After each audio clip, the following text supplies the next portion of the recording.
안녕하세요. 반갑습니다. 보험의 방주TV의 방주일입니다. 자, 오늘은요, 연금가입 후 돈을 찾을 수 있는 3가지 방법에 대해서 안내를 드리려고 합니다. 최저보증연금을 가입을 한 다음에 중도 해지를 예상하는 분들이 그렇게 많지는 않습니다. 그죠? 최소한 제 채널 보험의 방주TV를 통해서 가입하신 분들이나 알아보신 분들이라면 더더욱 그럴 거예요. 제가 영상에서 늘 강조를 하니까요. 연금 본연의 목적에 최적화된 상품이라고 늘 말씀을 드리거든요. 본연의 목적이 뭐겠어요? 종신토록 연금을 받자. 한 방에 목돈을 받자가 아니라 종신토록 연금을 받자. 그런데 사람들이 다 한결같지는 않잖아요. 아무리 철저히 준비했다 하더라도 더 급한 일이 있을 수도 있는 법이고, 그래서 제가 오늘은 준비를 했습니다. 정말 긴급한 상황일 때 돈을 찾을 수 있는 방법 3가지가 있거든요. 첫 번째가 보험계약 대출, 약관 대출이라고도 불리죠. 두 번째가 중도 인출, 그리고 세 번째가 오늘 제가 집중적으로 말씀드릴 노후 긴급자금. 이 제도는 단위 5% 최저보증하는 연금에서 시행되는 옵션인데요. 이 부분까지 깔끔하게 말씀을 드리고 마치도록 하겠습니다. 영상에서 바로 확인해 보시죠. 첫 번째, 보험계약 대출이에요. 약관 대출이라는 단어로도 불리기도 합니다. 가입한 보험의 해지 환급금을 담보로 보험사로부터 돈을 빌리는 방법이에요. 내 돈을 찾는 게 아니라 빌리는 개념이기 때문에 그 대가로 이자를 내셔야 됩니다. 예를 들어서 100만 원을 보험계약 대출로 빌렸다고 가정을 한다면 이 100만 원의 원금 상환이 완료되기 전까지는 소정의 이자를 해야 돼요. 당연한 거죠. 빌린 돈이니까. 여기서 중요한 사실은 100만 원은 빌린 개념이기 때문에 보험계약의 적립금이 줄어들지 않습니다. 이자를 낼 뿐이고 빌린 돈은 언젠가 갚으면 되는 개념인 거죠. 중도 인출은 보험계약 대출과 조금은 다른 개념입니다. 대출이 아니라 계약자 적립금에서 일정 부분을 꺼내 쓰는 개념이에요. 내 보험계약에서 적립된 돈을 꺼내 쓰는 것이기 때문에 이자가 없습니다. 내 돈을 꺼내 쓰는 거니까 물론 갚을 필요도 없어요. 다만 중도 인출 수수료나 상환 수수료를 받는 회사는 있습니다. 자, 중도 인출이니까 찾은 만큼 메꾸지 않으면 계약자 적립금은 당연히 줄어들 수밖에 없고, 연금으로 수령하는 상품이라면 연금액도 당연히 줄어들 수밖에 없습니다. 보험계약 대출이나 중도 인출은 뭔가 돈을 찾는다는 공통점이 있는 반면에 계약자 적립금에 끼치는 영향이라든지 이자 납입 또는 중도 인출이나 상환에 대한 수수료 부분에 대한 차이점은 볼 수 있죠. 다음 장 보시도록 할게요. 자, 지금부터는 조금 집중할 필요가 있거든요. 어려운 내용은 아닌데 차후에 활용할 수도 있는 꿀팁이니까 잘 들어보시기 바랍니다. 노후 긴급 자금이라는 신청 제도가 있습니다. 단위 5% 최저보증연금에서 적용되는 옵션인데 내용은 이래요. 연금 받기 1개월 전까지 노후 긴급 자금을 신청을 딱 하면 계약자 적립금과 최저 노후 긴급 자금 보증 금액 중에서 큰 금액을 받을 수가 있습니다. 자, 전문 용어가 조금 나왔죠? 계약자 적립금, 최저 노후 긴급 자금 보증 금액.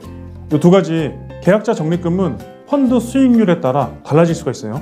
금융감독원에서 권고하는 투자 수익률인 마이너스 1.0%, 플러스 2.25%, 플러스 3.375%를 가정했을 때 예시된 해지 환급금 표를 보면 원금보다 적은 금액이 예시된 것을 확인할 수가 있죠. 투자 수익률이 가장 높게 예시된 3.375%일 때도 가입 시점부터 연금을 개시하는 시점까지 해지 환급금이 100%를 넘지 않습니다.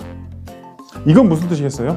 중도 해지 시에는 원금 손실의 가능성이 있음을 보여주는 증거라고 할 수 있죠.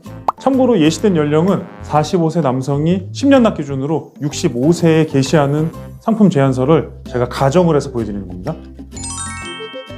자, 다음 최저 노후 긴급자금 보증 금액은 표를 보시면 이해가 쉽게 되실 거예요. 경관 연수에 따라서, 계약의 경관 연수에 따라서 이미 납입한 보험료의 적게는 105%에서 많게는 120%를 보증을 합니다. 앞서 말씀드렸던 계약자 적립금과 최저 노후 긴급자금 보증 금액을 탁 비교해 봤을 때 큰 금액을 노후 긴급자금이란 명목으로 드린다는 뜻인데, 단순히 생각을 해보세요. 펀드 수익률이 안 나와도 노후 긴급자금으로 신청을 하면 최소한 105% 이상은 보증되겠구나 라고 생각을 할 수도 있겠지만, 노후 긴급자금을 신청할 때에는 몇 가지 조건 충족이 되셔야 됩니다.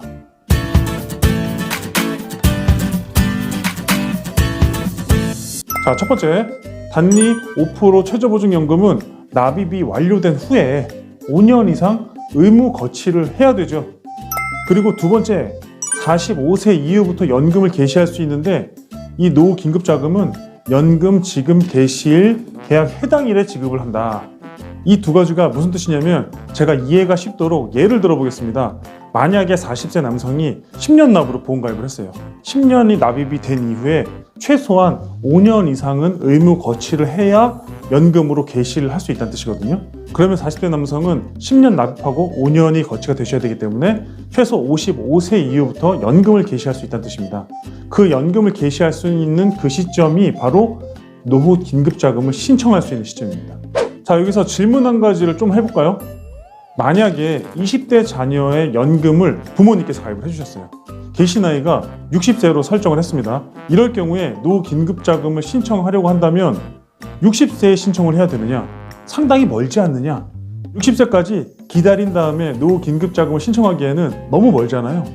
이럴 경우에는 연금 개시 시점을 60세가 아니라 앞으로 당기셔야죠. 다만 이 두 가지 조건을 충족을 하는 선에서 당기셔야 됩니다. 이론적으로 가능한 옵션이거든요. 그런데 현실에서는 이 기능을 쓸 수 있을지는 솔직히 저도 잘 모르겠습니다. 검증해본 케이스가 아직 단 한 차례가 없어요. 단위 5% 최저보증연금이 판매된 게 얼마가 되지 않았으니까. 그리고 제 개인적인 의견으로는 최저 노후 긴급자금이 납입 원금의 105%에서 최대 120%를 보증한다고 해서 이걸 받고자 그 긴 시간을 기다린다는 게 현실성이 있을지도 좀 의문이고요. 자, 정리하도록 하겠습니다. 돈을 찾는 방법이 세 가지가 있다고 말씀드렸습니다. 보험계약 대출, 약관 대출로도 불리죠. 두 번째, 중도 인출. 세 번째, 최저보증연금에서는 노후 긴급자금. 이렇게 세 가지 옵션을 제가 말씀을 드렸는데 정말 부득이한 경우에 자금을 찾아 쓰는 세 가지 옵션입니다. 자, 다시 한번 강조드리지만 최저보증연금은 노후에 매월 연금 받자, 연금. 포커스가 연금 받자에 맞춰져 있는 상품이지 목돈 받자가 아니라는 점을 반드시 기억하시고요. 바로 그 노후 준비를 목적에 두신 분들만 집중적으로 준비하시는 게 현명하다는 결론으로 마무리를 하도록 하겠습니다. 오늘 영상 도움되셨으면 구독, 좋아요 한번 꾹 눌러주십시오. 다음에 더 좋은 정보로 인사드리도록 하겠습니다. 감사합니다. 보험계약자는 계약 체결 전 상품 설명서 및 보험약관을 반드시 읽어보시기 바랍니다. 본인은 메가주식회사 판매 대리점 소속 보험설계사로서 해당 상품에 대해 충분히 설명할 의무가 있고 가입자는 가입에 앞서 이에 대한 충분한 설명을 받으시기 바랍니다. 본인은 메가주식회사 판매 보험대리점 소속이며 다수의 보험사와 계약 체결 및 대리, 중개하는 보험설계사이고 보험회사로부터 보험계약 체결권을 부여받지 아니하였습니다. 상기 내용은 모집 종사자 개인의 의견이며 계약 체결에 따른 이익 또는 손실은 보험계약자 및 피보험자에게 귀속됩니다. 본 광고는 생명보험 광고 심의 기준을 준수하였으며 유효기간은 심의일로부터 1년입니다.